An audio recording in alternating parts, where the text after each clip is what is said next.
না, এখন প্রপোজালের আপাতত আর কোনো ইচ্ছা নেই কাউকে প্রপোজ করার। বাট হ্যাঁ, লাইফে যদি অন্যভাবে কিছু হতে পারে সেটা আলাদা ব্যাপার। বাট প্রপোজালের মতো কোনো ইচ্ছা নেই এখন। জীবনে আর কত প্রপোজাল নেবো আর অ্যাকসেপ্ট করবো ভাই?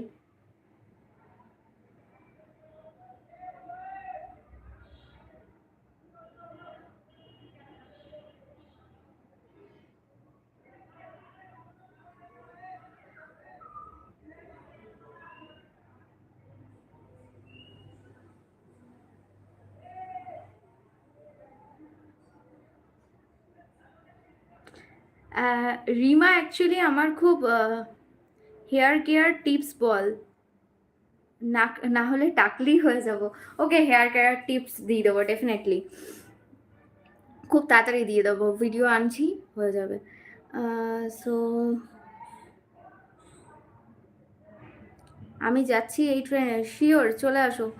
আহ, আর দেখো, কোনো কাজই চাপের হওয়া উচিত না, বাট ডেফিনেটলি চাপ কোনো কাজই নয়। চাপ বলে মনে করলে চাপ, আদারওয়াইজ চাপ না। বাট আমি প্রচুর গাল খেতাম অ্যাকচুয়ালি।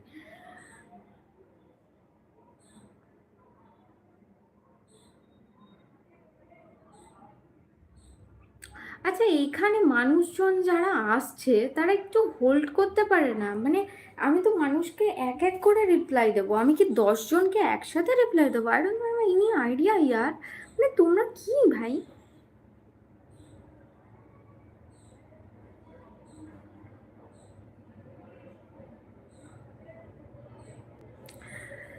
না, ব্যাপারটা ভালো।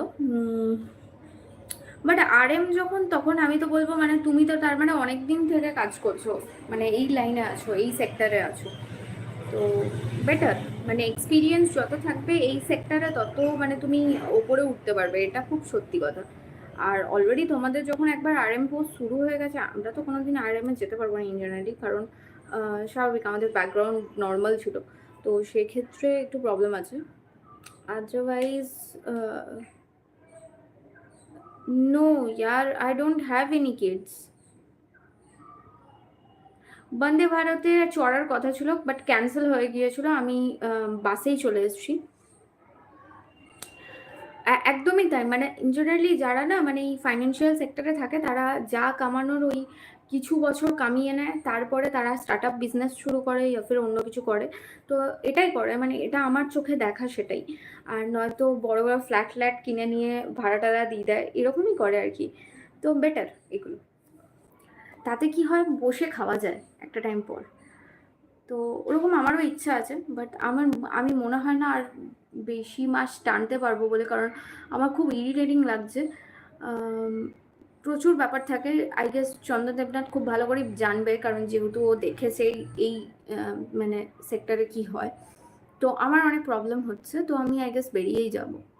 তো সেই কারণে আমি আবার হয়তো ব্যাক টু কাউন্সেলিং লাইফেই হয়তো যেতে চাইছি। আর আমি খুঁজছিও অলরেডি, দেখা যাক। বাট এতটা ডিটেল অ্যাকচুয়ালি আমি বলতে চাই না কোন জায়গা কি কি বৃত্তান্ত, কারণ এখানে অনেকেই আসে, অফিস রিলেটেড অনেকেই আছে, তো তারাও আসতে পারে, ব্যাপারটা খারাপ হয়ে যাবে ওপর অব্দি উঠলে।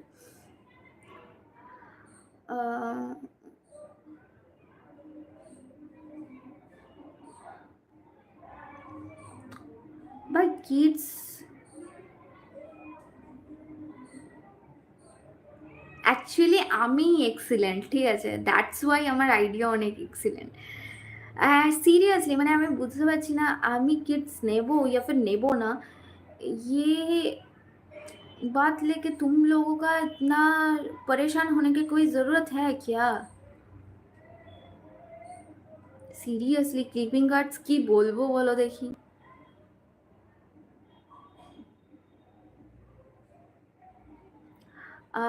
দেখো, যদি পার্সোনালি বলতে চাও, ডেফিনেটলি আমি জানি যে কর্পোরেট লেভেলের কতটা স্ট্রেস যায়। অ্যান্ড দিনের শেষে আমি আমার পার্টনারের কাছে গিয়ে কাঁদি মাঝে মধ্যে। এক এক দিন যখন মানে আমার খুব ডার্ক মানে এক্সপিরিয়েন্স হয়েছে, অ্যান্ড যেটার কারণে যতই হোক আফটারঅল দিনের শেষে আমি একটা মেয়ে, তো আমার ডার্ক এক্সপিরিয়েন্স হওয়াটা খুব নর্মাল। তো আমি যে ফেজগুলোর উপর দিয়ে গিয়েছি, প্লাস আমার অ্যাক্সিডেন্ট হয়েছিল, সেই ফেজটাতেও যে জিনিসগুলো আমি ফেস করেছি, তখন আমার সত্যি কথা মনে হয়েছিল যে আমি হয়তো হেল্প পাইনি একদমই।